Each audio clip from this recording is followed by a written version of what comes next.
Magandang umaga mga kapatid. Ah, Ninais kong gumawa ng reaction sa mga presentation related to the Key Performance Indicator. Ang pag-uusapan natin ngayon, Key Performance Indicator. Not on a general application, but focused mainly sa pag-manage ng occupational health and safety, industrial safety, oil and gas, manufacturing, at kahit saan pa mang heavy industries. Pwede natin i-apply ang mga kaalaman na makukuha natin mula dito sa presentation sa Key Performance Indicator. Meron akong mga ni-review na mga video presentation at nakita ko sa tingin ko na magandang pag-usapan kasi bihira sa ating mga safety practitioner na i-focus ang pag-aral at atensyon dito sa Key Performance Indicator. Alright. Una, ang ating pinag-aralan, yung ating IOS Managing Safely, na pag-usapan yung Key Performance Indicator, but mainly on what are the things that are being collected from the ground. Ano ba yung nire-record natin? Kaya pinag-uusapan natin yung mga total number of manpower times 8 kung 8 hours yung pagtrabaho nila. Yung kanilang exposure doon sa site, kung iyon ay 8 hours, 8 times, i-multiply mo yung total manpower times 8. Yung iba naman, nag-times 10. Depende kung anong magiging kalakaran doon sa area having jurisdiction on where you are working. Now, pinag-uusapan din natin noon na i-report lahat ng mga incidents. Base doon sa incidents, mag-classify natin kung yung isang incident ay LTI ba, medical treatment case, restricted work case, or first aid lamang. Now, may mga classification sa incident. Yung ibang incident, sandali, nakapost ito nga. This video, I want to... Alright. Kinuha ko lang ito dito sa YouTube, pero sa tingin ko, magandang pag-usapan ang KPI. Bakit? Yun nga, doon sa IOS Managing Safely natin, pinag-usapan natin ang alin? Ano ba yung mga pinag-usapan natin? Manpower, times 8 or times 10, that is the man hours. Tapos, nire-report natin kung mayroong mga near miss. Near miss naman, mayroong recording, but it does not affect the KPI. Nire-record lang yan, pero wala namang nagsasabi na near miss multiplied into, divided by, yun ang ating. There's nothing of that kind. Nire-record lamang. Either ipareport doon sa kliyente sa mga area kung saan tayo nagtrabaho, then that's it. But it is not a factor to determine your accident frequency rate because yan ay near miss. Alright. Now, ano pa? Anything that affects into the calculation, yun ang pinofocus ng safety manager. Now, ngayon, kung safety manager ka kapatid, makinig ka ng maayos. Makinig ka ng maayos kasi pambihira or minsan nga sa matapos na lang yung career mo sa health and safety, walang nag-uusap, walang mga Pilipinong professional na pinag-uusapan ng Key Performance Indicator. How important it is. Ano ba ang Key Performance Indicator? Gaano ba ito kahalaga? Bakit ba natin pinoprotektahan? Bakit tinitingnan natin yung mga report bago natin isubmit sa kliyente? Ang sa kliyente naman, inaayos din. Kasi yung sa client, mayroong mga zone. Mayroong isang safety manager sa kliyente kasi minsan makita mo, pag mega projects, mayroong mga safety manager sa isang zone, zone 1, zone 2, zone 3, zone 4, zone up to 6. Pero dito sa zone 1, magre-report ka dito sa safety director ng Key Performance Indicator mo. Then I am going to grade your performance based on your KPI. Alright. Maganda na ito mapag-usapan natin ito, kapatid. Sunod, bakit importante ang KPI? Because this is how your zone performs. Para ba itong pumasok tayo sa paaralan? Naalala ninyo nung araw, nung nasa college tayo sa university, gusto nating alamin ang grading system. What are the factors that affect our grades? So nandun na yung attendance, 20%, graded recitation, 15%, meron pang mga projects, class participation and discussion, reports, reports and presentation, term paper, at thesis pag graduating na. Di ba? So yun yung mga grading criteria. Pag hindi mo ma-perfect yung attendance, then therefore, yung grade mo sa attendance, maapektuhan din. So mayroong mga calculation. Ang ibig sabihin of knowing the grading system is for us to perform well. Alam natin kung saan tayo mahina, saan tayo malakas. Pag dito wala na tayong kakayahan, i-compensate natin dito para hindi masira yung buong grades natin sa buong semester. Similarly, if you remember din doon, balikan natin yung grade school up to high school. Ganun din, may grading system. In fact, hindi ko makalimutan, mayroon pang value yung GMRC nung araw. Good manners and right conduct, nakaka-apekto doon sa 1980s, I cannot forget. Yung good manners and right conduct, nakaka-apekto. Ibig sabihin, ang key performance indicator. By the way, itong pag-uusap natin mga kapatid, parang nakipag-usap lang ako sa mga Filipino safety practitioners kasi bihira na pinag-uusapan ang key performance indicator. I hope through this presentation, maintindihan ninyo, especially ang mga safety manager. Safety officer, you don't need to study this. Bakit? Kasi kayo lang nangungulikta eh. Toolbox stock ninyo, tapos na ba? O sige, submit. Wala kang aksidente ngayong buwan? Wala, alright. Markahan mo ng 0. Report dito. O ikaw, safety officer sa area mo, alright. So, in total, safety manager ng main contractor, isuma total yung mga reports nila, ipasa doon sa consultant. Pagdating ng consultant, ipasa sa kliyente. Safety officers are just eyes and ears. It could be the receiver. When it comes to reporting, sensory lamang kayo. Sensory in a sense na, ano ba yung meron kayo sa area mo? Ito yung total manpower ko, sir. Ito yung, wala tayong incident. Meron tayong na-injured pero first aid case lang. Alright, first aid case isa. Sa iyo, wala. Sa iyo, wala. So meron tayong isang first aid case pero walang hospitalization of more than 7 hours. So walang LTI. So it does not affect your safe man hours kasi walang LTI. Mamaya na natin pag-usapan ito, kapatid. Bakit yung LTI makapag-back to zero? Sino bang may pasimono nito? Kayo mga safety practitioner, naisip nyo ba yan? Tinanong nyo ba yan sa mga forum? Sir, bakit if we are progressive, if we are moving forward, kung proactive ang safety, why we are going back to zero pag may LTI? Is it moving forward? Or nagtanim tayo ng sama ng loob or minarkahan natin yung project for having one LTI? Bakit hindi tayo nag-continue? Why we have to go back to zero? Anyway mga kapatid, key performance indicator muna. Pag-usapan natin ang key performance indicator. Dito ako, parang there is a driving force for me to talk about this because I am managing a project of more than nung mag-umpisa pa lang ang FIFA, I have 66 project, 66 government buildings. Pagkatapos nung FIFA na kinansil yung 6 kasi nasa area ng FIFA para hindi maapektuhan ang traffic, sinuspindi. So 60 lang ang tumatakbong project during FIFA. After FIFA, ito na ngayon, I have only 42 projects. Minamanage ko yan, meron akong 4 na safety engineer under me.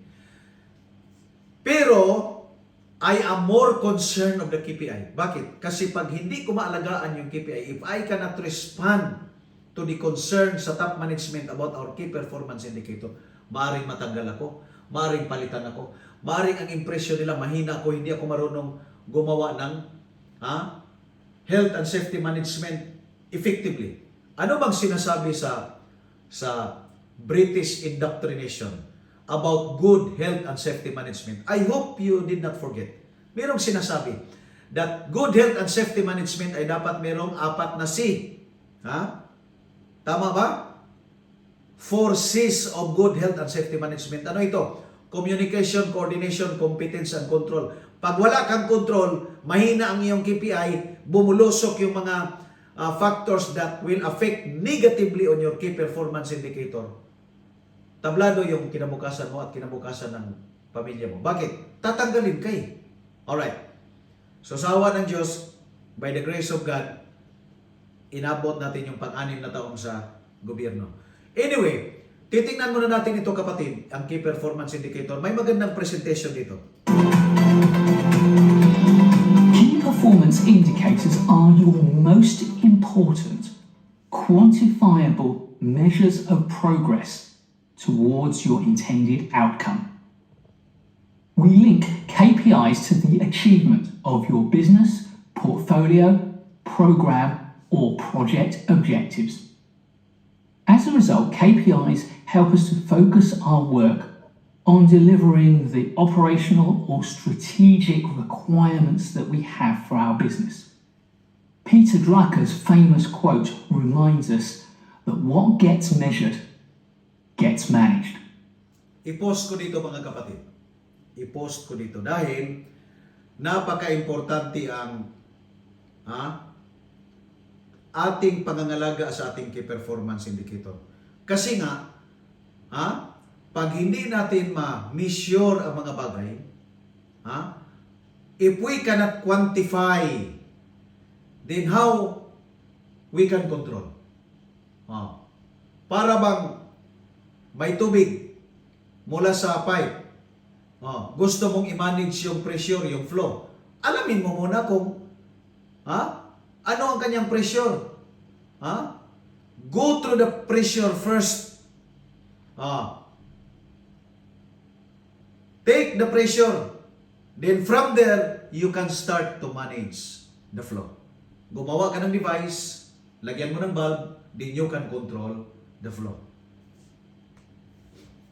That is, if we put in place ways that we can measure our performance in a particular domain, then we are likely to manage our performance in that domain and therefore more likely to get the results that we want.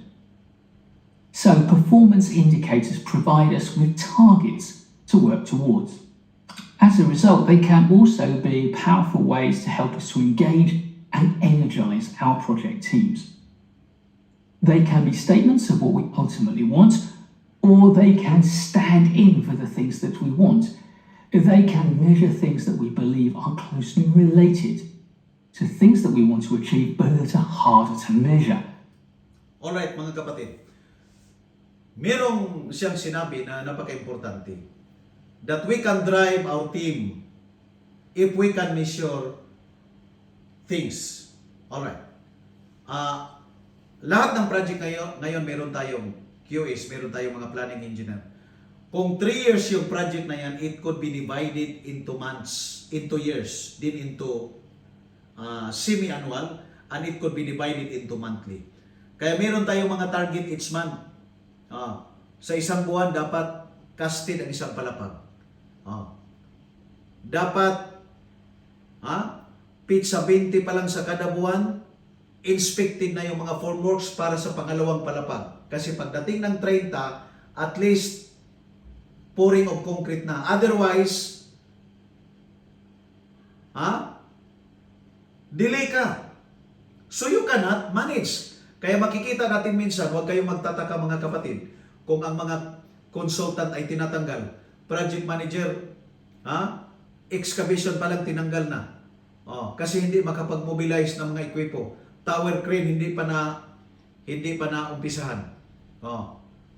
Mag-casting na lang yung tower crane mo, wala pang fondasyon. Usually ang mga tower crane, di ba, nilalagay doon sa shaft, yung airwheel, yung elevator shaft ng tower.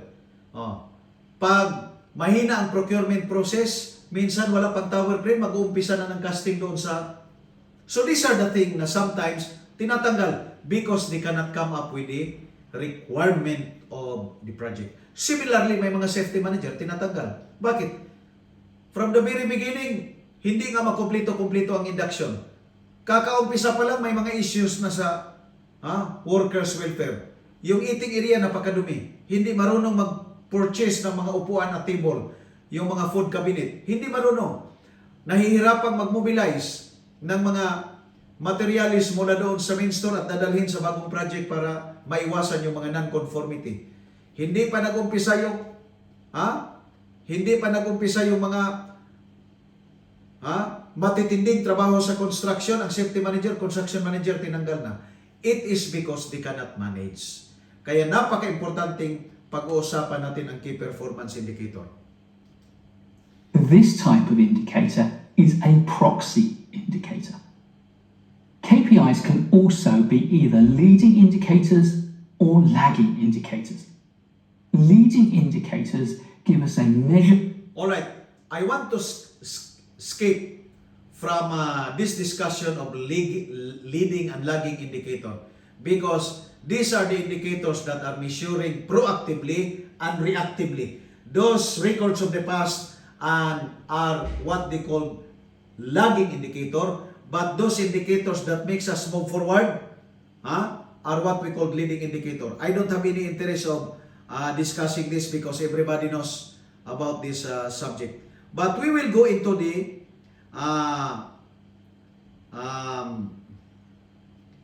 important points in the key performance indicator. Firstly, they provide objective evidence of progress towards achieving our desired outcome. Alright, tandaan natin na meron siyang pinipresent na mga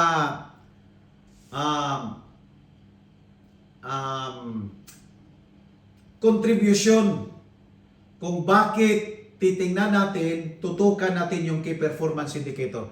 This I would like to focus much dahil mukhang maganda yata ang discussion natin dito kung tutukan natin ito. Tutukan natin itong discussion niya dito sa mga benefits and advantage of key performance indicator. Objective in the sense that when we measure the performance against the KPI, we get a reliable number that is not subject to opinion or preference or prejudice. Alright. Mga kapatid, isa sa mga importanteng contribution ng recordings para sa ating key performance indicator, walang bias na data. Na mayroong mga tao na kausapin mo minsan, how is your health and safety management? Sir, maayos, sir. British standard kami. Paano mo, Brad? Kaya minsan habulin mo, Brad, paano mo na... Kasi meron akong experience ito when I was in Dubai. Nasa bus ako, sabi niya, sir, ikaw si Mr. No? Sabi ko, yes, ako nga. Sabi niya, sir, alam mo sir, mabuti lumipat ka sa amin. Kasi maganda yung aming organisasyon at British standard kami. Sabi ko, sir, paano mo nasabi na British standard? Kasi yung manager namin, Briton eh. So yun lang yung indicator niya. So merong mga, pag wala kasing proper KPI, walang proper statistics, yung bias na opinion, yung mga discussions na based on personal preference. Pero kung meron kang record, establish yung key performance, yung mga recording nyo sa data, to calculate your key performance, kapatid, ito na yung sinasabi niyang unbiased or opinion na based on his own personal preference. One or more individuals. Secondly, good KPIs measure the right things to inform better decision making. Thirdly, good KPIs have to link directly to the organization's strategic imperatives. We have to craft a set of KPIs that closely mirrors our organizational priorities. Fourth, KPIs need to allow us to track how performance changes over time so that we can understand the trends in our performance. Is our performance improving? Is it decreasing? Or are we staying at a level? The fifth requirement for good KPIs is they have to track things that matter to us. These include things like timeliness and efficiency, effectiveness and quality, governance and compliance, team behaviours and performance, resource utilisation, economics and financial performance, and for us as project managers, overall project performance. Alright. So, again mga kapatid, ang ating pinag-usapan ngayon is the key performance indicator, how important it is. Anong dahilan bakit naisip natin itong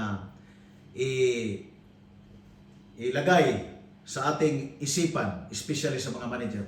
Kasi meron akong mga nakikitang mga safety manager na tinanggal because of poor performance. Ang project hindi yung kanya. Ang problema kasi, pag pangit ang performance ng project, pangit yung performance mo, maaring ang impression ay hindi ka magaling. Mga kapatid, it's not only once we remove safety manager. I initiated the removal of a safety manager. Ilang beses na. Consultant, ilang beses na ako sumulat, and effectively we were able to remove safety engineer from the consultant. Why? Kung mga dahilan lamang ay mga etc. which is out from the record, mahirap magpatanggal ng mga safety manager at consultant, especially kung approved na. Kasi anong mangyayari? Mahirapan yung project mag-move, tapos yung mga project manager, ayaw din nila na tumatakbo yung project na walang safety manager. Kaya minsan naisipan namin na find immediate replacement. So, ibig sabihin, habang walang replacement, dyan mo na siya. Pero you can actually successfully remove people pag ang grounds mo is mahina yung performance niya all the way up to the top management. Sigurado kapatid, tanggal. Kaya, ito ay mga pahapyaw lamang sa mga bagay kung bakit tutukan natin yung KPI. Sa mga safety manager, do not focus much on the other matters. Titingnan mo yung KPI. Kasi ang dami kong naobserbahan na pag ang mga safety manager matanggal, sabihin na politika. But the truth is, paano ka na politika? Yung project mo, first quarter pa lang tinanggal ka na. Performance, mga kapatid. Mayroong pumunta sa amin na galing sa kabilang tinapos yung project na yun. Sabi ko, yung project na yun, hindi pa tapos Sabi niya, nga sir, ba't napolitika tayo? Tinawagan ko yun kasi kaibigan natin yung nasa kliyente. Pagtawag ko, sabi niya, Tol, mahina yan. Ikaw, kung tanggapin mo yan, pero mamumroblema ka dyan. Kasi yun pala, tinanggal nila doon sa kanilang project dahil mahina ang performance. So, importanteng tutukan, himay-himayin ang mga factors na nakakaapekto sa key performance, especially in our field, occupational health and safety. Maraming salamat at magandang umaga.